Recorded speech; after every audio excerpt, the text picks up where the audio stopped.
자, 여러분 안녕하십니까? 부동산 공법을 담당하고 있는 박우선입니다. 자, 여러분 반갑습니다.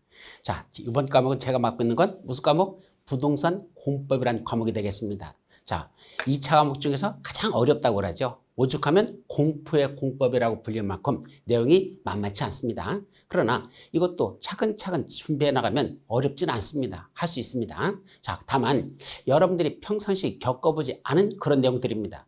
이거는 대부분이 행정청에서 하는 일들이지 일반인들이 하는 활동이 아니기 때문에 상당히 여러분들이 어렵게 느껴질 겁니다. 모르기 때문에 어려운 거죠. 그럼 하나하나 차근차근 그 내용을 정리하면 아마 그렇게 어려운 과목도 아니라는 거, 또 재미있게 따라갈 수 있는 과목이라는 거, 이렇게 이해하시면 됩니다. 자, 그럼 지금부터는 기초 입문 강의로서 총 16시간 강의가 이루어집니다. 이거는 외우려고 하라는 거 몇 가지 있어요. 가급적이면 지금 외워두면은 나중에 여러분들이 공부하는데 많은 도움이 되겠다. 왜냐하면 맨 밑에 있는 이걸 알아야 그 다음 걸 알 수 있고, 그걸 알아야 그 다음 걸 알 수 있는 것, 요 단계적으로 올라가는 것들이 있습니다. 따라서 중간에 건너뛰어버리면 이걸 모르면 위에 있는 내용도 이해를 못합니다. 더더군다나 맨 밑에 있는 가장 기본적인 거, 이걸 이해하지 못하면, 그걸 암기하지 못하면 그 다음 게 이해가 안 되고, 그 다음 게 안 되면 그 다음 것도 못 따라가죠. 뭐와 똑같다? 수학이라는 과목과 비슷한 게 부동산 공법입니다. 즉 수학은 제일 처음부터 기초부터 차근차근 올라가야 수학을 따라갈 수 있지, 갑자기 중간에 뛰어들어서는 수학을 이해할 수 없습니다. 자, 역사 과목은 그렇지 않죠. 우리가 삼국시대 모른다고 해서, 우리나라 삼국시대 모른다고 해서 조선시대 공부하는데 지장이 있을까요? 관계없습니다. 건너뛰어도 됩니다. 근데 공법은 건너뛸 수가 없습니다. 그래서 처음에 차근차근 기초부터 다지고 그 다음 올라가고 그 다음 올라가는 이런 단계별로 여러분들이 공부한다면 공법 그렇게 어렵다고 생각들지 않고 잘 쫓아올 수 있을 것이다. 또 공부하는데 큰 도움이 될 것이다. 이렇게 말씀드리죠. 그럼 기초 입문 강의의 첫 번째 나오는 건 뭐부터 할까? 자, 이번 시간은 말 그대로 기초 이론이라고 그랬는데, 이건 법을 알기 위해서 여러분들이 알아야 되는 가장 기본적인 최소한의 내용이 되겠습니다. 자, 크게 보면 세 가지 내용을 살펴보도록 하죠. 자, 첫 번째는 부동산 공법의 개념에 관련된 것들이 있습니다. 자, 부동산 공법, 뭐로 이루어졌죠? 부동산이라는 단어하고 여기다 쓴다면, 자, 무슨 단어? 부동산이라는 단어 플러스 공법이라는 단어, 이렇게 두 가지 단어로 구성되어 있는 게 부동산 공법입니다.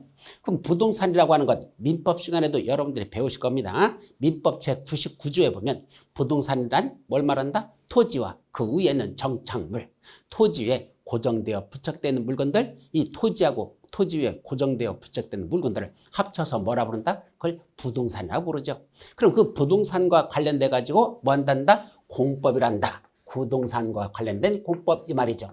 그럼 이때 공법이란 건 공적인 법이라는 뜻이거든요. 반대말이 뭐다? 사법입니다. 사법의 대표적인 거 바로 여러분들 1차 시험범위에 들어있는 민법이라는 과목 있죠? 그 민법은 바로 사법의 대표적인 거죠. 개인들 간의 어떤 법률 관계를 이루는 거, 개인 간의 법률 관계, 수평적인 관계입니다. 이런 거 다루는 건 사법이라고 하자. 반면에 공법은 수직적인 관계로 보시면 됩니다. 즉 국가나 지방자치단체 같은 행정청이 국민들 보고 첫째는 니들 마음대로 함부로는 하지 마라는 규제하는 법들, 그것이 공법적 성격이라고 표현하죠. 그래서 공법이란 한마디로 말하면 행정청이 국민들 보고 니들 마음대로 사회질서를 유지하기 위해서 이런 거 하지 마라고 규제하는 것들, 이런 걸 공법이라 합니다. 그럼 부동산 공법 합쳐버리면 어떻게 되죠? 바로 국가나 지방자치단체 같은 행정청이 누구 보고? 국민들이 갖고 있는 그 부동산에 대해서, 국민들이 가지고 있는 부동산, 토지나 건축물에 대해서 너희들 것이라 하더라도 니들 마음대로 하지 마라고 뭐한다?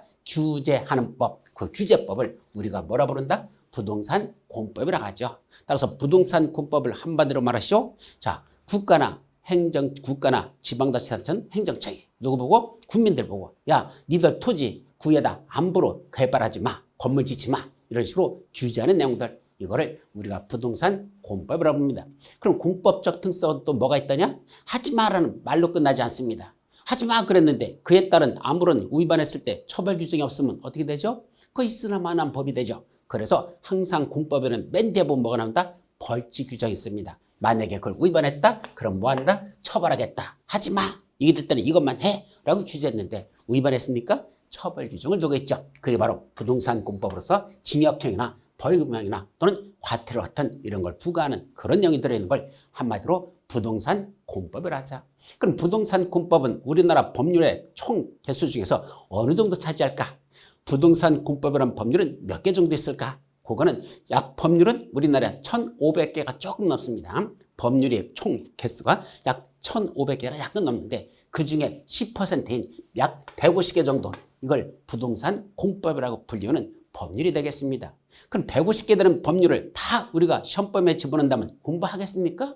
불가능하죠. 평생 공부해도 150개 법률 다 공부한다는 거 그건 불가능할 겁니다. 따라서 부동산 공법 우리 공인중개사 시험에서는 뭐만 하자? 그중에 6개만 현재로는 시험범위에 들어 있습니다. 물론 다시 또 개정될 수는 있지만 현재 시험에서는 6개 법률만 공인중개사가 꼭 알아야 되는 부동산 공법이라고 하자 해서 현재 우리 시험범위는 몇 개만 들어있다? 부동산 공법 시험법률은 6개 법률만 있다는 얘기입니다. 그럼 6개 법률의 첫 번째 뭐가 나올까요? 바로 첫 번째는 국토의 계획 및 이용에 관한 법률. 조금 길죠? 국토의 계획 및 이용에 관한 법률. 이것이 첫 번째 우리 공인중개사 시험에 들어가는 부동산 공법이 되겠습니다. 자, 이때 국토의 계획 및 이용에 관한 법률. 이 제목을 한번 풀이해보면 어떤 뜻이죠? 자, 먼저 국토 하면 뭘 말하죠? 우리나라 땅. 국토가 우리나라 땅이죠? 국토에다가 뭐부터 하자? 체계적인 계획부터 수립하자. 그 국토에다 먼저 계획을 수립해 놓고 그 계획에 맞춰 그 국토를 뭐자? 이용하거나 개발하거나 보존하자. 이용, 개발, 보존에 관한 법률. 여기 국토의 이용, 개발, 보존을 위한 계획을 수립하고 그에 따라 집행하는 법률 이렇게 돼 있죠. 결국 국토의 계획 및 이용에 관한 법률을 번역한다면 우리나라 땅인 국토에다가 체계적인 계획을 먼저 수립해 놓고 그 계획에 맞춰 국토를 이용하거나 개발하거나 또는 보존하자는 이런 내용을 담고 있으면 이걸 한마디로 무슨 법을 하자? 국토의 계획 및 이용에 관한 법률 이렇게 표현합니다. 자, 이거 너무 길으니까 국토교통부에서는 이걸 약자로 쓰고 있는 게 있습니다. 뭐라고 약자로 할까요? 국토계획법하고 되어 있습니다. 원래 약자는 국토계획법으로 되어 있습니다. 그런데 실무에서 보면 뭐 우리 강의할 때 보면 그건 실무가 아니라 강의에서 쓰는 용어죠. 뭐 국기법, 국계법 뭐 별말 다 씁니다. 그래서 국기법, 국토이용에 관한 법, 국이법, 또 국토계획, 국계법 이렇게도 말합니다. 그래서 국이법, 국계법 이렇게도 말하는데 저는 그냥 맨 앞자 두 글자만 쓸 겁니다. 무슨 법? 국토법. 국토와 관련된 법, 국토법. 강의할 때는 저는 그렇게 표현하는 게 많을 거라는 거. 이거는 강의를 위해서 쓰는 수단이지 실질적인 법률 용어는 아니라는 거. 법에서는 국토계획법 이것이 정식적인 약자라는 거. 이렇게만 말씀드리죠. 그럼 공인중개사 시험에서 부동산공법은 총 40문제가 출제되는데 그 40문제 중에서 12문제가 매년 국토의 계획 및 이용에 관한 법률에서 출제되고 있습니다. 따라서 40문제 중에 12문제니까 비중이 가장 많이 차지하죠. 보통 시험에서는 12문제 중에 9개 정도는 여러분들이 시험에서 맞춰야 됩니다. 그래서 이거는 분량이 좀 많은 편이에요. 상당히 많습니다. 외울 것도 많고. 그래도 이걸 잘 차근차근 잘 정리해주면 다른 법을 공부하는데도 도움이 많이 되니까 반드시 이 국토의 계획 및 이용에 관한 법률 열심히 여러분들이 공부를 하셔야 된다는 걸 말씀드리죠. 자, 그럼 두 번째 법에 뭐가 있다? 바로 도시개발법이라는 게 우리 공인중개사 시험 두 번째 법률에 들어있습니다. 도시개발법. 말 그대로 번역하면 도시를 개발하는 것과 관련된 법. 어디다가 신도시를 개발하는데 그 도시 개발할 때 어떤 절차에서 어떻게 개발할 것인지 그 절차를 규정하고 있는 법. 신도시를 개발하는 절차를 규정하고 있는 법. 그걸 도시개발법이라고 한다. 시험 문제는 6문제가 출제되고 있습니다. 자, 세 번째는 무슨 법이 있을까? 바로 도시 및 주거환경 정비법이라는 법이 있습니다. 세 번째 도시 및 주거환경 정비법. 자, 말 그대로 번역하면 도시와 주거 문제에 대해서 즉 도시 환경과 주거 환경에 문제가 있다면 거기를 다시 정비하는 법. 도시 및 주거 환경 그랬으니까 합친 건 번역하면 도시 환경 및 주거 환경에 문제가 있다? 거기를 정비하는 법. 이게 도시 및 주거환경 정비법입니다. 자, 이건 무슨 말이냐면 어떤 도시가 개발돼서 하나가 완성이 됐습니다. 그럼 도시가 세월이 흘러서 40년, 50년 돼버리면 그 도시가 어떻게 되죠? 노후불량 건축물들이 가득 차게 되겠죠? 그럼 노후불량 건축물이 밀집된 지역들만 이렇게 모여있는 그 지역만 다시 철거하고 거기다가 다시 건물을 짓므로써 도시기능을 회복하자. 도시기능의 회복이라는 목적으로 기존에 있던 노후불량 건축물을 철거하고 거기다 새로 건축물을 짓는 것. 이것이 바로 도시 및 주거환경 정비법의 핵심 내용입니다. 그러면 도시 환경과 주거 환경에 문제가 있다는 얘기는 세월이 흘러서 노블령화 되어 있다 이런 뜻이고, 그 건축물들을 다시 싹 철거하고 거기다 새로 건물을 짓음으로써 도시 기능의 회복이라는 목적을 위해서 시행되는 사업, 그게 바로 이 정비사업이라는 겁니다. 그래서 도시 및 주거환경 정비법에서 정비한다는 이 정비라는 뜻은 정비사업이라는 게 시행되는데, 그 정비사업은 한마디로 말하면 기존에 있던 노블령 건축물을 철거하고 건물을 새로 짓는다, 철거하고 새로 짓는다. 이걸 무슨 사업이란다? 정비사업이라고 합니다. 그럼 정비사업에는 몇 가지가 있을까? 원래 세 가지 사업이 있어요. 이과 관련된 법은 여러분들이 잘 아는 게 들어있습니다. 근데 첫 번째는 잘 못 들어본 것도 있어. 어떤 거? 첫 번째 거. 자, 뭐가 있을까요? 주거 환경 개선 사업이라는 게 있습니다. 무슨 사업? 주거 환경 개선 사업. 그럼 주거 환경 개선 사업은 뭐 하는 걸까요? 바로 주거 환경에 문제가 있으니까 거기를 개선하는 사업. 이 용어를 만들 때는 그 용어에 그 개념 정리가 거의 들어있다고 보시면 돼요. 그래서 용어를 잘 이해해보면 아, 그 뜻이구나 금방 알 수 있죠. 주거 환경에 문제가 있어 그런 적을 개선하는 사업, 이게 주거 환경 개선 사업입니다. 주로 어디서 시행될까? 바로 달동네 같은 데서 시행됩니다. 자, 도시가 만들어지고 나면 그 도시에 노블령 되는 것이 어디서 만들어진다? 저 달동네 같은데. 그런데 도시 저소득주민이 집단으로 거주하는 지역들이 있습니다. 그럼 도시 저소득주민이 집단 거주하는 그 지역에 아무래도 낡아 빠지고 그래버리면 거기는 생활 환경이 상당히 나빠지잖아요. 그럼 거기만 뭐하자? 철거하고 거기를 새로 정비하자. 그게 정비사업 중에 첫 번째 주거환경 개선 사업이 있죠. 자, 두 번째는 무슨 사업이 있을까? 여러분들이 잘 아는 바로 재개발 사업이었습니다. 그럼 재개발 사업은 주거환경 개선 사업보다는 조금 난 지역이야. 그렇게 달동네는 아니지만 역시 허름한 동네들이 있더라. 세월이 오래돼가지고 거기 더 낡아 빠진 그런 동네가 구성되어 있더라. 그런 데만 다시 철거하고 새로 건물 짓자. 그런 건 재개발 사업이라고 하죠. 재개발 사업 많이 들어보셨을 겁니다. 그 다음 제일 많이 들어본 거 바로 무슨 사업? 재건축 사업. 그 재건축 사업이 우리 정비사업의 세 번째 사업이 되겠습니다. 자, 무슨 건축물? 노블령 건축물에 해당하는 공동주택들이 밀집한 지역. 그래서 우리가 재건축하면 뭐가 떠오르죠? 아파트 단지, 이게 떠오르죠? 그 이유는 바로 노블령 건축물이 밀집되어 있는 공동주택들이 있어요. 그런 지역만 철거하고 거기다 새로 짓자. 그게 바로 여러분들이 잘 아시는 재건축 사업이라는 게 있습니다. 따라서 정비사업에는 크게 몇 가지가 있다? 세 가지 사업, 주거환경 개선 사업, 재개발 사업, 재건축 사업. 이런 사업을 합쳐서 무슨 사업이라고? 정비사업이라고 하고, 그 정비사업이 시행되는 절차들, 제일 먼저 뭐하고 그 사업 시행 절차가 있겠죠? 그 절차를 규정하고 있는 법, 그것이 바로 도시 및 주거환경 정비법이 되겠습니다. 이것도 시험 문제는 6문제가 출제되고 있습니다. 자, 다섯 번째는 우리 시험범에서는 원래는 순서로 본다면 주택법이라는 게 먼저 시험이 나요. 그리고 건축법이 그 다음에 시험 문제 나고 마지막 농지법이 납니다. 그래서 6개 법률이 있다는데 순서로서는 국토위계 및 유기농 법률 12문제 나고, 그 다음에 도시개발법에서 6문제 나고, 도시 및 주거환경 정비법에서 6문제가 출제되고, 그 다음 주택법에서 7문제, 건축법에서 7문제, 마지막 농지법에서 2문제 해가지고 총 40문제가 출제됩니다. 근데 우리가 공부할 때는 주택법을 먼저 공부하지 않고 건축법을 먼저 공부합니다. 그래서 건축법을 먼저 여러분들이 공부를 하고 그 다음에 주택법을 한다는 거. 시험하고는 순서가 바꿔가지고 이렇게 강의가 이루어집니다.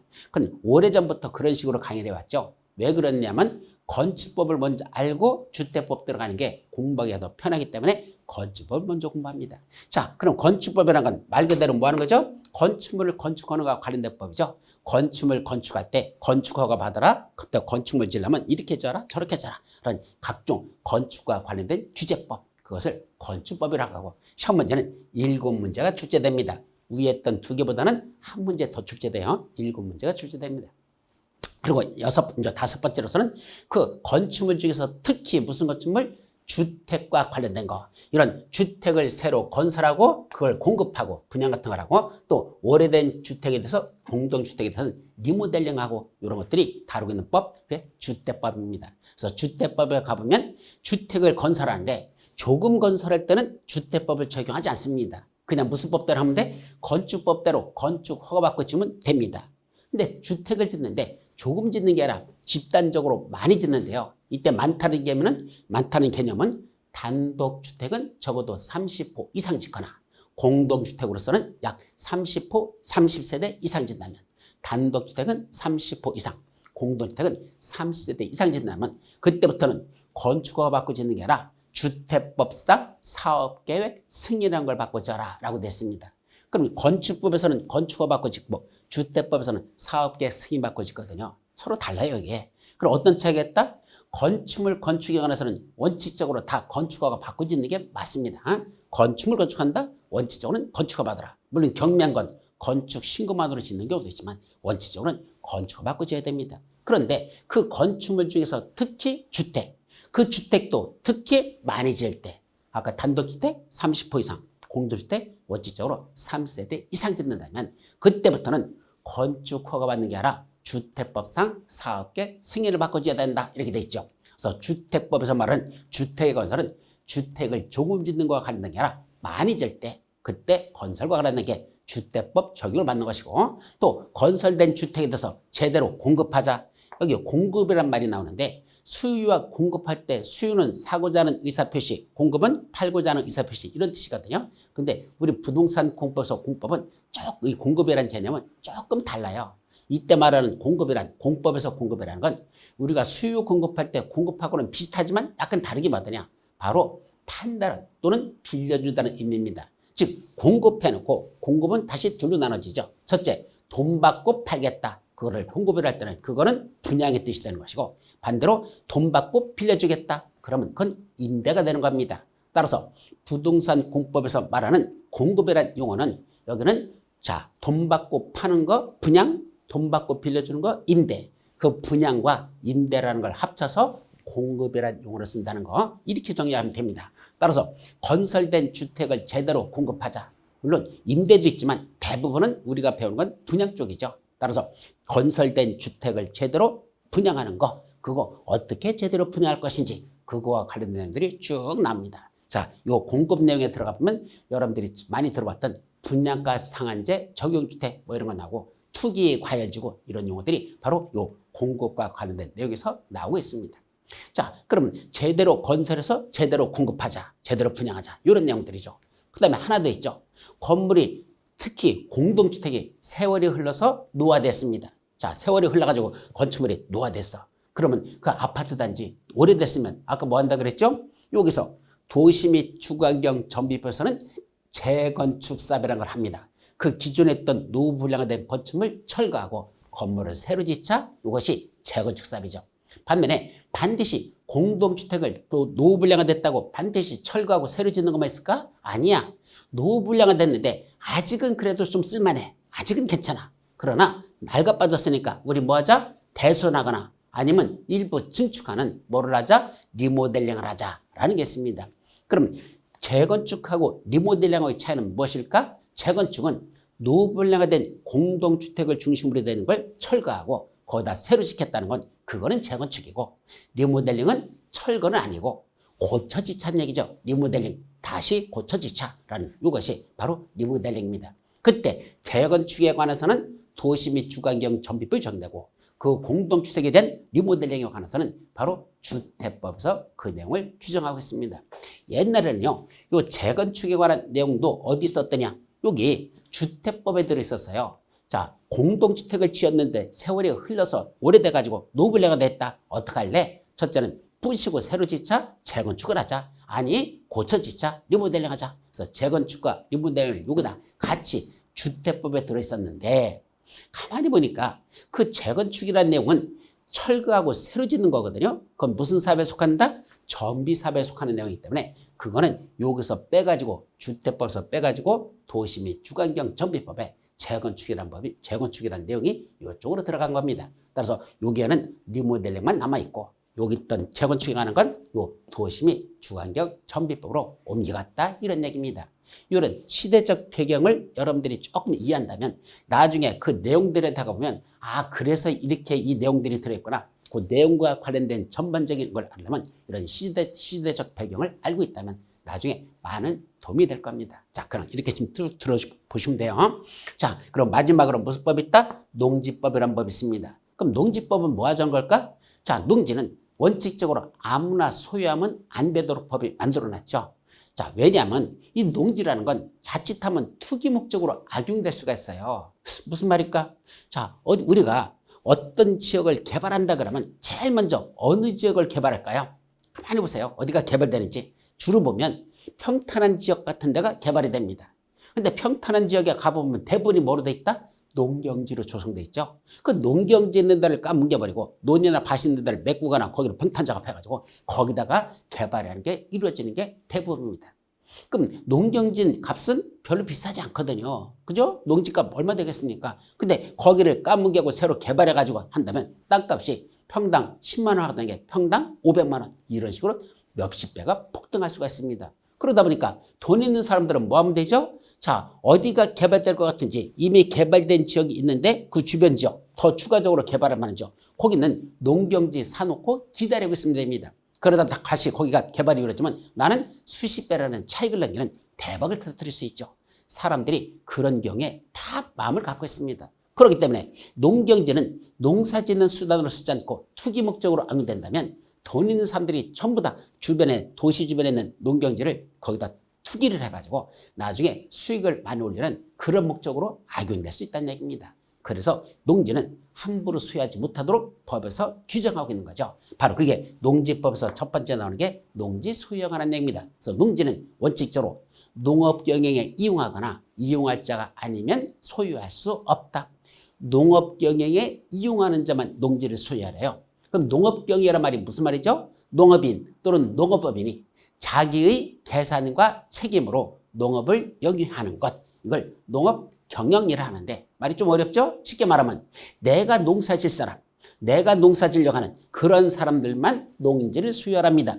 이걸 한자 수거로 뭐라고 하는지 아십니까? 네 글자로다. 경자유전의 원칙 이렇게 말합니다. 경자유전, 경작하려고 하는 자만 유전, 밭을 가질 수 있는 권리가 있는 원칙. 이걸 경자유전의 원칙이란다. 즉 경작하려는 자만 농지를 소유하라 이런 뜻이죠.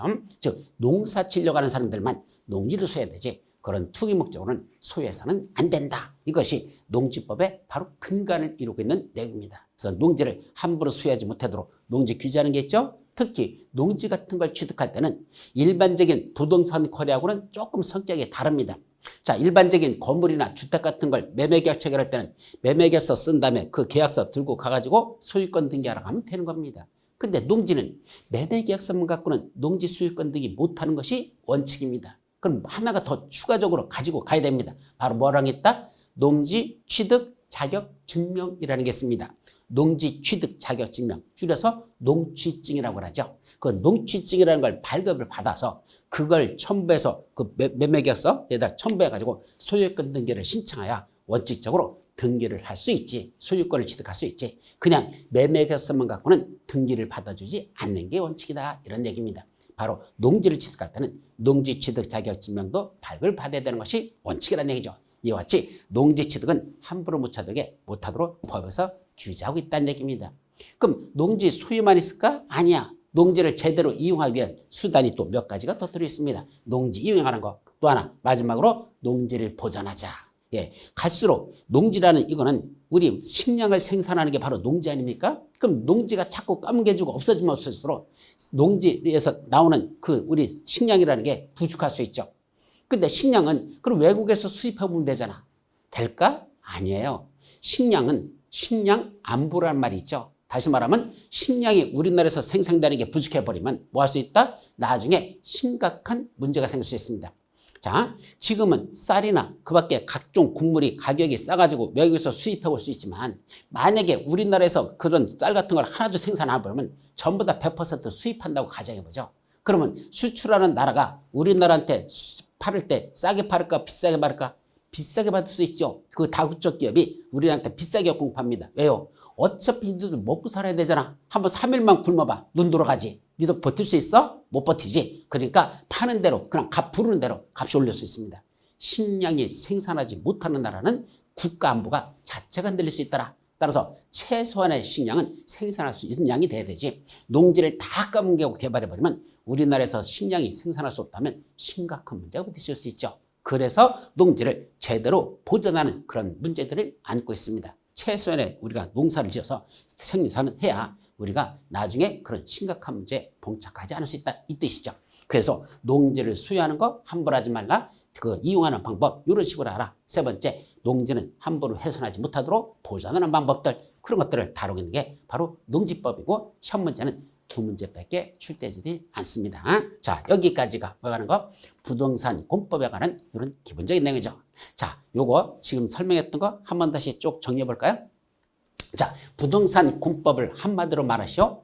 국가나 지방자치단체 같은 행정청이 국민들이 가지고 있는 토지나 건축물 같은 부동산에 대해서 야, 너희들 거지만 니들 마음대로 하지 마라고 뭐 하는 거? 규제하는 법을 다루고 있는 걸 부동산 공법이라고 표현하고, 그럼 부동산 공법에서는 하지 말라는 규제 또는 이것만 하라는 그 규제를 위반한 자에게는 처벌 규정을 두고 있다.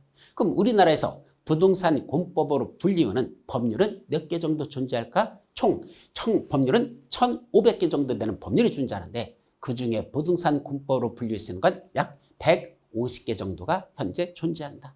그럼 150개 전체를 공부한다는 건 우리 시험에서는 부적절하죠.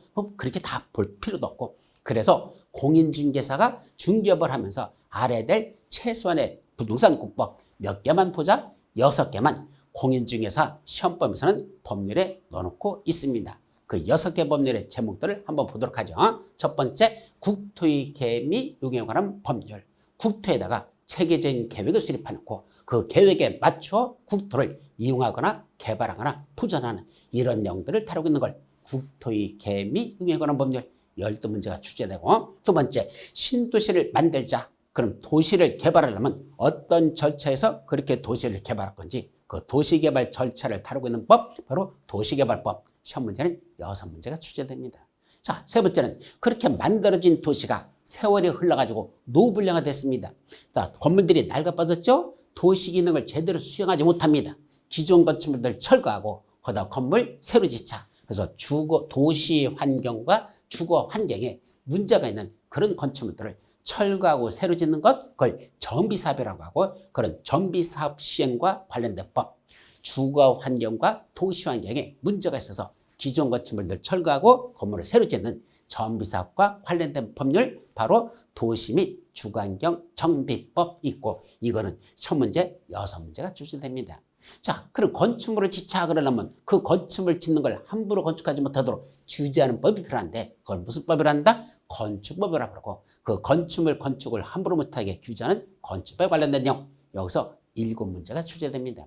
그럼 그 건축물 중에서 특히 무슨 건축물만? 주택. 그 주택을 건설하는데 조금 짓지 않고 주택을 조금 많이 지려고 한다? 그 많이 질 때부터는 건축법상 건축허가 받는 게 아니고 주택법상 사업 계획 승인이라는 걸 받도록 이렇게 명시해 놓고, 그 많이 짓는 주택에 대해서 어떻게 건설할 것인지 주택의 건설과 관련된 내용들을 다루고 있고, 또 하나 건설된 주택을 제대로 공급하자. 이때 공급은 돈 받고 파는 분양이나 돈 받고 빌려주는 임대, 분양과 임대를 어떻게 할 것인지 그런 내용을 다루고 있고, 더 나아가서 공동주택이 오래돼서 노불량화 됐을 때 그걸 때려부시고 새로 짓는 재건축으로 가는 게 아니고 그냥 우리 고쳐지차라는 리모델링, 어떻게 리모델을 하는지 그런 내용을 다루고 있는 법, 바로 주택의 건설이나 공급이나 또는 리모델링에 관한 이런 내용을 다루고 있는 법, 무슨 법? 주택법이라는 게 있고, 이것은 시험 문제에서 7문제가 출제됩니다. 그리고 마지막으로 농지는 아무나 함부로 소유하지 말라. 농지 소유하는 걸 규제하고 그 이용도 이런 식으로 하라. 그런 이용에 관한 것. 더 나아가서 농지는 함부로 훼손해버리면 식량자원에 문제가 있을 수 있으니까 농지를 함부로 훼손하지 못하도록 보존하는 이런 내용을 다루고 있는 법, 이거를 농지법이라고 하고 시험범에서는 2문제가 출제됩니다. 자, 이것이 우리 부동산공법과 관련된 기본적인 내용이 되겠습니다. 자, 이제 두 번째로서는 뭐가 나오죠? 자, 이제 법의 체계라는 게 두 번째 나왔는데, 이건 왜 우리가 알아야 되느냐면, 우리가 법이라는 게 대해서 사실은 여기서 전공한 분들이 몇 분 안 계실 거예요. 제가 우리 오프라인 학원 강의를 쭉 하면서 좀 물어보거든요. 여러분들 혹시 여기서 법학을 공부하신 분은 몇 분나 계시나요? 아니면 학교 다닐 때 최소한 법학 개론이라도 좀 보신 분 계신가요? 라고 물어보면 100명 중에 1명 정도 있을 듯 말뚱하더라고요. 그만큼 법학을 전공하신 분들은 거의 있지 않습니다. 거의 여러분들 법학 모를 거예요. 법이라는 게 있다는 건 알지만 법학에 대해서 전공하신 분들은 거의 안 계십니다. 그러니까 법 자체를 어떻게 체계하는지 법 자체 체계를 모르고 있다는 얘기입니다. 근데 우리가 수업을 나가다 보면 법과 관련된 이 책에 있는 내용들이 막 튀어나오거든. 근데 그게 무슨 말인지 이해를 못해요. 그래서 법에 대한 기본적인 체계를 잡아봐야 되겠다. 그래서 두 번째, 법의 체계에 관한 내용입니다. 자, 첫 번째 법하고 써있죠. 자, 법은 한자로 쓰면 삼수변의 무술자로 씁니다. 법자는 자, 이 삼수변의 무술자라는 게 무슨 말이죠? 자, 원래 요거 이렇게 되고 이렇게 돼 있어요. 자, 무술자에다 이거 갈 것자거든요. 그럼 이거는 합치면 뭐가 된다? 삼수변이라는데 이게 무술자예요. 근데 무술자 플러스 요걸 뭐란다? 갈 것자라고 하죠. 간다는 뜻이야. 물이 간다는 뜻입니다. 그걸 법이랍니다. 그럼 물이 간다는 게 무슨 말이죠? 물이 흘러간다는 얘기입니다. 물은 절대로 낮은 데서 높은 데로 거꾸로 흐를 수는 없습니다. 중력의 법칙에서 항상 높은 데서 낮은 데로 흘러갑니다. 이게 물이죠? 물이 간다는 얘기는, 물이 흘러간다는 얘기는 항상 높은 데서 낮은 데로 흘러가는 것. 이게 물이 흘러가는 거죠. 그럼 왜 법이라는 글자를 물이 흘러간다는 뜻으로 했을까? 자, 여러 가지 설이 있지만 가장 설득력 있는 설 중에 하나는 뭐냐면, 자, 법이라는 건 왜 만드는 거죠? 그거부터. 사람이 혼자 살 때는 법이 필요 없습니다. 맞죠? 그럼 법은 왜 필요하다? 많은 사람들이 모여 살다 보니까 법이라는 게 필요한 겁니다. 즉, 사회 공동체를 이루고 살다 보니까 그 사회 질서를 유지하기 위해서, 법이라는 걸 만드는 거죠. 자, 이러이러한 분쟁이 생겼을 때는 이렇게 해결하자. 저러저런 문제가 있을 때는 저렇게 해결하자. 이게 바로 법이라는 게 그래서 만들어지는 겁니다. 한마디로 사회 질서 유지라는 목적에서 법을 만드는 거죠. 근데 이 사회 질서를 위해서 만드는 법이라는 건 왜 존재한다? 사회생활하면서 서로 간에 분쟁이 발생하니까 법이 필요한 거지, 분쟁이 없다면 법도 필요 없습니다. 그죠? 우리가 흔히 그렇게 말하죠. 자, 저 사람은 법 없이도 살 수 있는 사람이야. 그럼 법 없이도 살 수 있는 사람이니까 무슨 말이죠? 어떨 때는 그게 모욕적인 표현이 될 수도 있어요. 순진하다 이렇게 말할 때도 법 없이 사는 사람이다 이렇게 말하지만 사실은 그만큼 착한 사람이라는 소리죠. 사회적으로 전혀 문제가 되지 않는다는 얘기입니다. 그러니까 법이라는 걸 저 사람한테는 적용할 필요가 없어. 저 사람은 항상 옳은 일만 하고 사는 사람이야. 무엇이 법 없이도 살 수 있는 사람이죠. 그럼 법은 왜 만들어진가? 서로 살면서 분쟁이 발생하니까 법이 만들어진 겁니다. 즉 이때 분쟁이라는 건 서로 간에 부딪힌다는 얘기입니다. 부딪힌다는 얘기는 서로 간에 막히는 게 있다는 거죠. 소통이 되지 않고 막히는 게 있는 겁니다.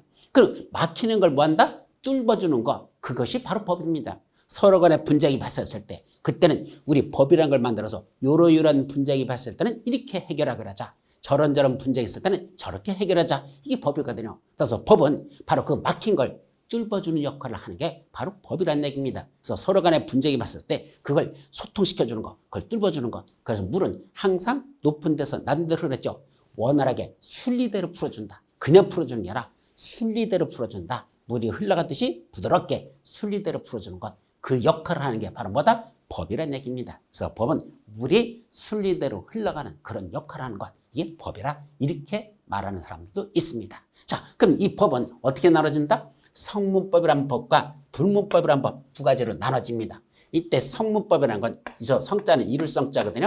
이룰성자, 그럴문자, 법법자입니다. 즉 문장으로 이루어진 법, 이 뜻이 성문법이죠. 문자화되어 있다. 이렇게 되면 글로 되어 있는 거, 이것이 성문법이라고 합니다. 문서화되어 있는 법, 한마디로 문서화되어 있는 법이죠. 반면에 불문법, 안일불자입니다. 불문, 그럴문자, 법법자. 문장으로 이루어지지 아니한 법 이 말이죠. 불문법. 자, 그럼 불문법은 관습법이니 판례법이니 조리니 이런 것들이 있는데 이거는 부동산 공법에서는 몰라도 되는 내용. 아마 민법 공부하실 때 조금 설명이 들어갈 거야. 특히 이 관습법 같은 건 민법에서 여러 가지 내용이 있는데 그때 살펴보면 될 것이고 여기서는 우리 불문법은 보지 않아도 됩니다. 그럼 뭐만 보자? 성문법이라는 법만 여러분들이 정리하시면 됩니다. 그럼 법 중에 성문법이라는 건 어떻게 구성되어 있다? 크게 보면 네 가지로 나눌 수 있어요. 크게 나눌 때야 네 가지. 어떻게 나누죠?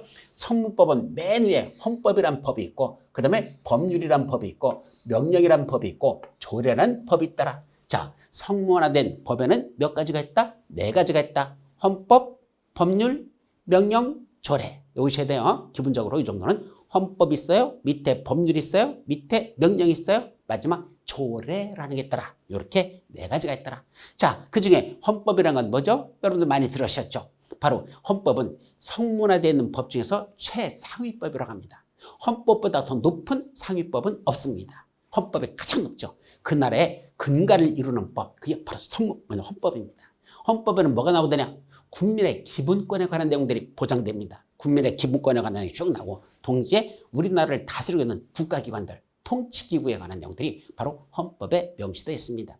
그럼 헌법에 있는 국민의 기본권을 다루고 있는 내용 있죠? 그걸 위배되는 밑에 하위법이 만들어지면 그 밑에 있는 법들은 헌법을 위반했다 해서 그걸 위헌이라고 하죠. 헌법을 위반했다, 위헌 결정을 받으면 밑에 만들어진 법들은 다 무효화돼 버립니다. 따라서 헌법보다 높은 법은 없습니다. 그럼 헌법 밑에 뭐가 있다? 바로 법률이라는 게 있습니다. 우리가 가장 공부하는 첫째 핵심인 게 바로 법률이죠. 그럼 법률, 우리 공인중개사 시험에서도 나는 게 민법도 법률이에요. 민법, 공인중개사법도 법률이고, 그죠? 공법에 나오는 지금 6개 법률, 이것도 다 법률들이고. 자, 이런 식으로 민법, 세법도 마찬가지고 또 공시법도 마찬가지고. 이렇게 다 그건 법률들이 돼 있죠. 그럼 법률이라는 건 어떻게 만들어질까? 두 가지 조건을 충족하면 법률을 만들 수 있습니다. 첫째, 국회의 의결을 거쳐서 만드는 게 원칙입니다. 원칙적으로는 국회에서 의결합니다. 그래서 법률을 만들려면 일단은 정부안이 있고 국회의원 발의안이 있어요. 그래서 정부에서 만든 법률안 있고 또 국회의원들이 만드는 국회의원 발의안이 있습니다. 그걸 국회로다 보내는 거죠. 그럼 국회에서 그걸 가지고 소위원회, 그다음에 그 전체 대의원회, 그다음에 국회 본회의에서 그걸 심의를 합니다. 그 내용을 그래서 심사해가지고 그래 이렇게 하자 해서 여야가 서로 조율해가지고 마지막 본회의에서 그걸 상정해가지고 그럼 본회의에서 그럼 이제 국회의장이 그래서 사회를 보면서 얘기했죠. 자, 무슨 법률안에 관한 상정이 있습니다. 자, 이거에 찬성하시는 분 하면 요새는 전자투표식으로 해요. 그러면 국회의원들이 앉아가지고 그 앞에 있는 버튼, 찬반 버튼이 있어요. 뚝 누릅니다. 그럼 저쪽 큰 게시판에 누가 찬성하고 누가 반대해 쭉 다 뜨고 동시에 몇 명이 찬성했다. 그래서 통과됐습니까? 그러면 자, 이 법률 통과됐습니다. 빵빵빵. 방망이 두들기면 그거는 통과되고. 그럼 통과되면 다시 행정부로 이송하죠. 그럼 대통령이 그 국회에서 통과된 법률안을 보고 마음에 들으면 공포하면 되고 마음에 안 들으면 법률안 거부권이라는 걸 행사하도록 되어 있습니다. 자, 그래서 대통령이 공포하면 그때부터 법률이 되는 겁니다.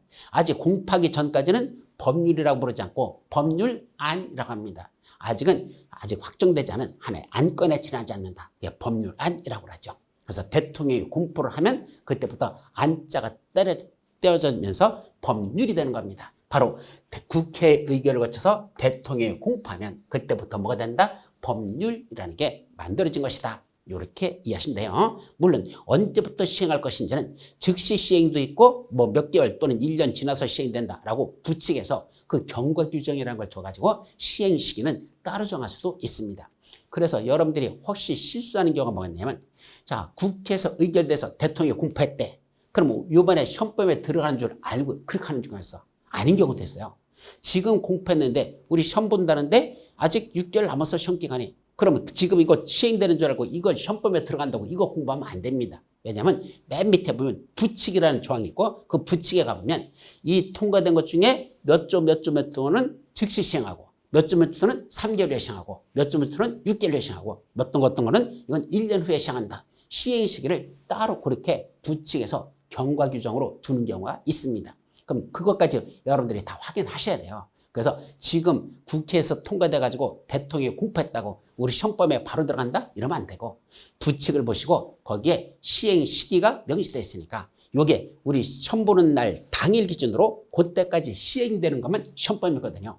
여러분들 나중에 문제 보면 거기 써 있어요. 이 문제는 어떻게 풀어라? 시험 보는 현재 당일 시행되고 있는 법령을 기준으로 문제를 풀어라 라고 명시되어 있으니까 그때 여러분들이 보시고 이게 시험 보는 날 시행되는지 그 후에 시행되는지 이걸 확인한 후에 그걸 공부하는 거지 무대뽀로 국회 통과되고 대통령이 공포했다고 그게 우리 시험 범위에 바로 들어가는 거 그건 아니란 얘기입니다. 자, 근데 그건 여러분들이 잘 모르니까 강의하는 교수님들이 사전에 그런 법조문 통과된 걸 다 따져보고 아 이거는 시험 범위에 들어간다 안 들어간다 이걸 해야 되는데 가끔가다 교수들이 그걸 확인 안 하고 그냥 통과됐다고 무조건 그냥 시험범위에 들어간다고 강의해가지고 수험생을 혼란에 빠뜨리는 그런 경우도 있으니까 그건 가르치는 분들이 하나하나 확실하게 그 경과 규정을 확인해야 된다는 건 여러분들이 확인할 사항은 아니죠. 가르치는 분들이 그렇게 해줘야 됩니다. 자, 요런 시점. 자, 그래서 법률이 되려면 국회 의결을 거쳐서 대통령이 공포하면 법률이 됩니다. 근데 법률 내용에 들어가 보면, 자, 예를 들면 국토의 계획 및 운영을 한 법률이 자 만들어졌습니다. 그럼 제1조, 제2조, 제3조, 제4조 법은 법조문 형식으로 만들죠. 그래서 쭉 만들어져 있는데 거기에 내용을 봤더니 중간중간에 무슨 말이 나오냐면 이러이러한 사항은 대통령령으로 정한다. 이러이러한 사항은 국토교통부령으로 정한다. 라는 대통령령으로 정한다. 국토교통부령으로 정한다. 라는 그 내용이 어디 들어있다? 법률 내용 속에 보면 곳곳에 그런 문장이 들어있습니다. 이때 이러이러한 사항은 대통령령으로 정한다. 이러이러한 건 국토교통부로 정한다. 이게 무슨 의미일까? 뭐 의미가 무슨 말일까? 자, 법률을 만들면서 아주 시시콜콜하고 세부적인 사항들 또는 자주 개정될 내용들 이것까지도 법률에다가 세부적인 내용을 다 집어넣지는 않습니다. 왜냐하면 이 법률은 첫째 너무 중요하지도 않은 건데 굳이 법률에다 규정했다가 나중에 그 법률을 개정하려면 어떻게 되죠? 다시 국회를 통과해야 됩니다. 근데 이놈의 국회라는 데가 여러분들이 아시다시피 제일 뭐 하는 데죠? 쌈박질 제일 많이 하시는 데잖아요. 그러다 보니까 이 법이 새로 법률을 개정해야 되는데 국회에서 의결이 안 돼. 자기들끼리 맨날 싸우고 있느라고. 그럼 빨리 개정해서 시행돼야 되는데 그게 늦어지면 늦을수록 이 법은 무용지물이 될 수 있죠. 따라서 법률에는 너무 세부적이고 자세한 것들은 굳이 법률에다 규정하지 말자. 또 하나 자주 개정되는 것들 그런 것도 법률에다가는 굳이 규정하지 말자. 그럼 그거 어떻게 하면 되죠? 그거는 따로 대통령 네가 세부적인 사항은 네가 만들어라. 아, 더 세부적인 거? 그거는 담당 부처 장관. 국토교통 업무에 관한 건 누가죠? 국토가 관련된 것. 국토교통부 장관. 장관 네가 세부적인 사항은 네가 법으로 만들어. 그래서 대통령한테 위임해서 대통령이 만드는 법을 대통령령이라고 하고 국토교통부 장관 같은 장관들에게 위임해서 장관들이 만드는 법을 부령이라고 합니다. 또 우리하고는 관계없지만 국무총리한테 위임해서 총리 보고 만드는 법도 있어요. 그걸 총리령이라고 하죠. 이와 같이 법률에 있는 내용을 들여다보면 그 세부적인 사항으로서 이러이러한 건 대통령령으로 정한다. 이런 건 총리령으로 정한다. 이런 것들은 국토교통부령으로 정한다. 라는 내용이 있는데 바로 이게 무슨 뜻이다? 법률에 위임을 받아. 법률에서 위임한 거죠. 법률에다 직접 규정하지 않겠대. 그거는 내려보내겠대. 누구한테 위임하죠? 대통령이나 국무총리나 장관한테 위임해가지고 그 대통령, 국무총리, 장관이 만드는 법, 대통령, 국무총리, 장관이 만드는 법, 이걸 뭐라 부른다? 명령이라고 한다. 그래서 법률 밑에 있는 게 바로 명령입니다. 그래서 법률에 있는 내용 중에 일부는 대통령이나 국무총리나 장관한테 위임해서 야 너희들이 만들어 라고 위임해줘서 만드는 법, 이걸 뭐라 부른다? 명령이라고 부르고 명령에는 몇 가지가 있다? 대통령령, 총리령, 부령이라는 이 세 가지가 있습니다. 요때 이 부령이라는 건 뭐냐면 국토교통부 장관 네가 만들어. 국토교통부령으로 정한다. 야 이러이러한 건 행정안전부 장관 네가 만들어. 행정안전부령으로 정한다. 이러이러한 건 기획재정부 장관 네가 만들어. 기획재정부령으로 정한다. 그래서 담당 장관 보고 만들라고 법을 위임해 줄 때 그때 해당 장관들이 만드는 법을 뭐란다? 무슨 부? 이렇게 나있을까? 부령이라 한다. 그건 장관들이 만든 법이다. 이런 말이죠. 그러면 대통령령으로 정한다. 또는 국토교통부령으로 정한다. 라는 이 내용이 있으면 이제 궁금한 게 뭐죠? 가만히 있어봐. 법률을 읽다 보니까 이러이러한 세부적인 사항은 대통령으로 정한다. 이렇게 돼 있어. 그럼 뭐 찾아봐야 돼? 대통령으로 정한다고 했으니까 대통령이 만든 그 대통령령의 구체적인 내용이 어디 있어야 될 거 아니에요. 대통령한테 야 네가 만들어 했으니까 대통령이 그 내용을 만들었죠. 그 세부적인 그 대통령이 만든 법 그거 어디 들어있을까? 그거는 어디 찾아볼까? 해당하는 그 법률 무슨 법 아까 뭐 있었죠? 국토의 계획 및 운영에 관한 법률에서 이러이러한 사항은 대통령령으로 정한다라고 했으니까 그 대통령으로 정한 만든 건 어디 있을까? 그거를 어디 찾으면 국토의 계획 및 운영에 관한 법률 시행령이라는 게 있습니다. 시행령. 그 시행령도 제1조, 제2조, 제3조, 4조 이렇게 대통령이 만든 건데 대통령이 만든 그 국토의 계획 및 운영에 관한 법률 시행령에 보면 아까 법률에서 말한 대통령령으로 정한다는 그 세부장의 요 시행령 그 밑에 그 속에 그 세부적인 내용이 거기 들어있다는 얘기입니다. 따라서 대통령령으로 정한다는 세부적인 사항 찾고 싶다? 해당하는 그 법률의 시행령이라는 걸 찾아봐라. 그 속에 보면 대통령이 정한다는 세부적인 내용이 거기 들어있다는 얘기죠. 또 이러이러한 사항은 국토교통부령으로 정한다. 그럼 이건 국토교통부 장관 네가 만들어 라고 위임해 줬죠. 그럼 국토교통부 장관이 자기가 법을 만들었는데 그 국토교통부 장관이 만든 법은 어디 들어있다? 바로 해당하는 법률 국토의 계획 이용하는 법률 시행 규칙이라는 걸 찾아보시라. 그럼 시행 규칙이라는 거기 들어가면 제1조, 제2조, 제3조, 4조 이렇게 나오고 거기에 바로 법률에서 말하고 있는 이 국토교통부로 정한다는 세부적인 사항은 다음과 같습니다라고 장관이 국토교통부 장관이 만든 법이 그 속에 들어있다는 얘기입니다. 이런 것들을 우리가 합쳐서 뭐라고 한다? 명령이라 하자. 그럼 또 하나 있죠? 뭐가 있을까? 자, 지금 원래 법률이나 또는 명령 이런 것들은 전국을 대상으로 하는 게 원칙입니다. 물론 특정 지역에만 적용되는 법률도 많을 수는 있지만 원칙적으로는 전 국민을 대상으로 하는 것이 법률하고 명령입니다. 그런데 문제는 지역적 특성이 좀 다른 경우가 있죠. 예를 들면 도시 지역이 많은 그런 지역과 저 농촌이 많이 있는 지역, 또 어디는 어촌이 있는 지역, 그런 지역도 있죠. 지역마다 달라. 강원도 같은 데만 아무래도 산 같은 게 많죠. 그 다음에 저쪽 전라도 쪽으로 가면 아무래도 평화가 많고 또 이쪽 서 쪽으로 가면 아무래도 도시가 많이 맞더라고. 이런 식으로 지역적 특성이 좀 다릅니다. 그러다 보니까 각각의 지방자치단체마다 자기들 지역에 맞는 법을 따로 만들 수가 있습니다. 그래서 우주에서는 보통은 가이드라인을 줘요. 이러이러한 범위 내에서 구체적인 건 뭐로 만든다? 조례로 정한다라고 이렇게 만드는 것들이 있어요. 그럼 뭐를 할 때는 요 범위 내에서 가이드라인, 요 범위 내에서 이러이러한 세부적인 사항은 각각 지방자치단체 너희들이 법을 만들어서 너희들이 집행하라 라고 그 지방자치단체 보고 법을 만들으라고 의견을 해주는데 그때 지방자치단체가 만드는 법을 뭐라 부른다? 그걸 조례라고 한단다. 그럼 지방자치단체는 좀 이따 다음 페이지에 이제 다음 시간에 나올 건데 자, 지방자치는 시도가 있고 시군구도 있고 이런 것들이 있어요. 지방자치단체는 시도, 시군구 그래서 여기 서울특별시, 인천광역시 또 경기도 이게 시도고 시군구 자 어디 저쪽 예를 들면 우리 가까운 지역에 있는 거 어디 김포시 저 김포 있죠? 김포시 그다음에 저쪽 연천군 그런 데 있고 또 구 여기 서울특별시 강남구 이런 데가 시군구라고 부르죠. 바로 이런 시도에서 만드는 법을 시도조례라고 하고 시군구에서 만드는 법을 시군구 조례라고 표현합니다.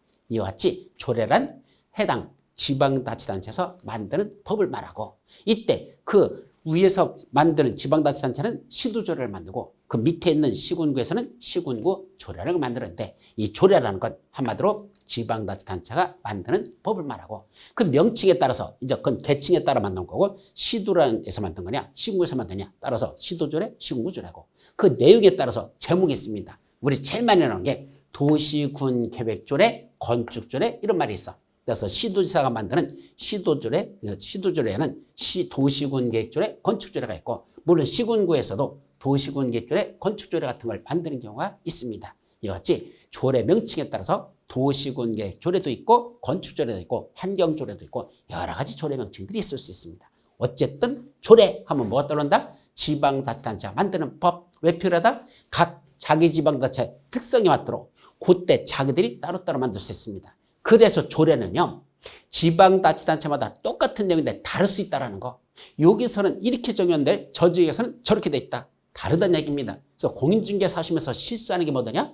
조례가 이 지역 예를 들면 어디 가서 저 옆에 있는 양평군이라는 데 갔더니 조례에서 이렇게 규정돼 있어.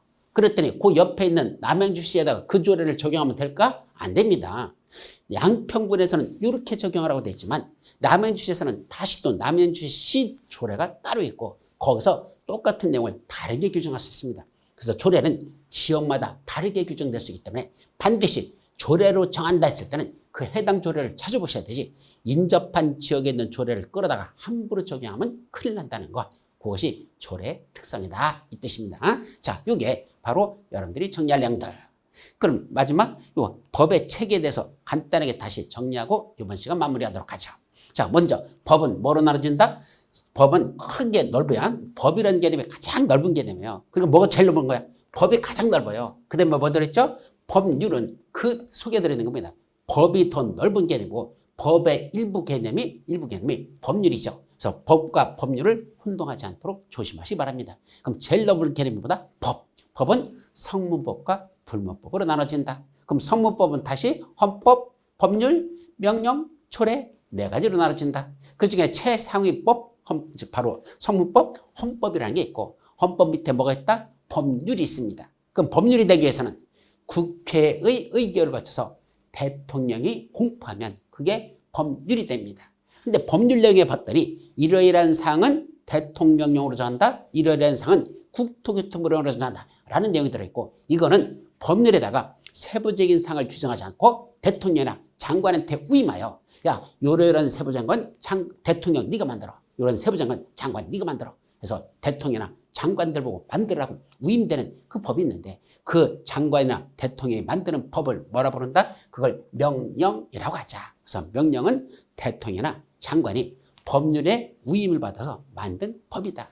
근데 이 명령 중에서 다시 대통령이 만든 건 대통령이었는데 세부적인 사항을 찾고 싶으면 그 해당하는 법률 시행령이라는 데 들어가 보면 그 대통령이 정한다는 세부적인 사항이 이 시행령에 들어있고 이러이러한 사항은 국토교통부로 정한다. 그 세부적인 사항 찾고 싶어요? 그거는 해당하는 법률 시행 규칙에 보면 국토교통부령으로 정한다는 세부적인 사항이 시행 규칙 속에 들어있더라.